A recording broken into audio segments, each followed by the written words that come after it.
You Said Forever. Written by Susan Lewis. And read by Julia Franklin. Chapter 1. May I ask how Chloe is? Though Charlotte had heard the question, she kept her eyes down, giving the impression her mind was elsewhere. "I've always said," the woman chattered on, undaunted, "that it was a wonderful thing you did. Very courageous." Charlotte attempted a smile, but her hand was tightening on the bottle she was holding, not to smash it against a wall. She'd never do that in front of a customer, indeed, had never done it. But this woman was making her tense.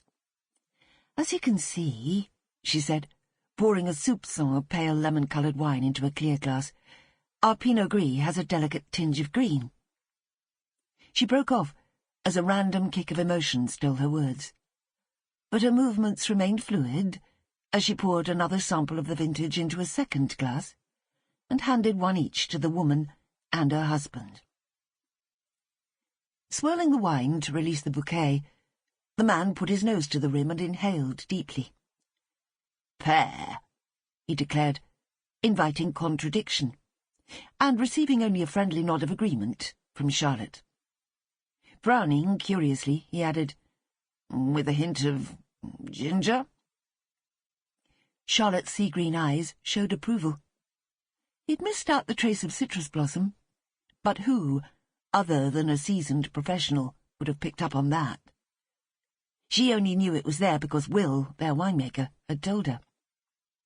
"Cellaring 3 to 5 years," the man murmured, reading from the tasting notes Charlotte had handed him.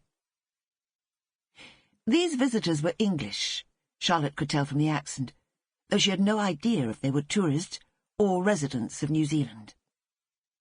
She was doing her best to ignore the woman's scrutiny, but it was so powerful, invasive, it might go right through her skin.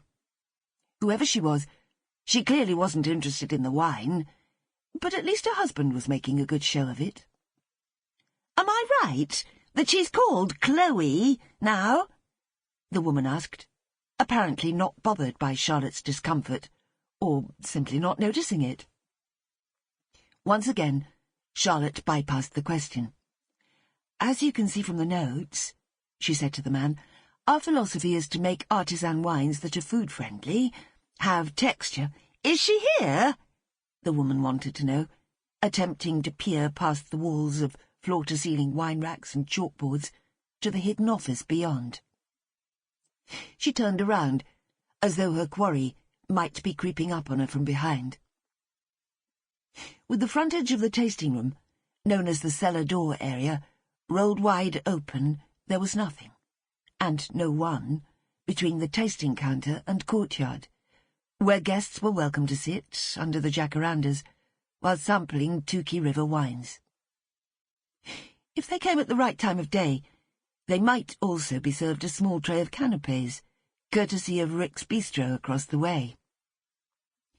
Although each table was covered in a crisp white linen cloth, it was easy to see they were fashioned from barrels, puncheons, in fact, and the empty wine bottles acting as candle holders all bore the Tukey River Winery label.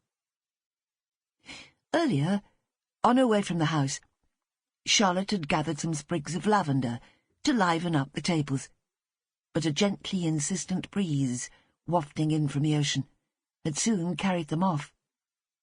"You can see she's not here," the husband muttered under his breath. The woman turned back to Charlotte.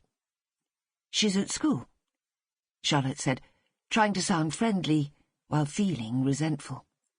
"For heaven's sake!" she wanted to shout at the woman. "The girl is 8 years old. So where the heck do you think she is?"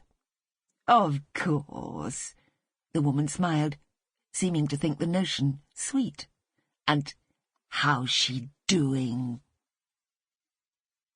Starting to wonder if this apparently random visitor was actually a reporter, Charlotte picked up another bottle to continue the tasting.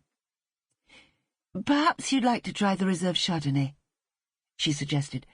"It's a 2014 vintage, and we don't have much of it left now." Sample complete. Ready to continue?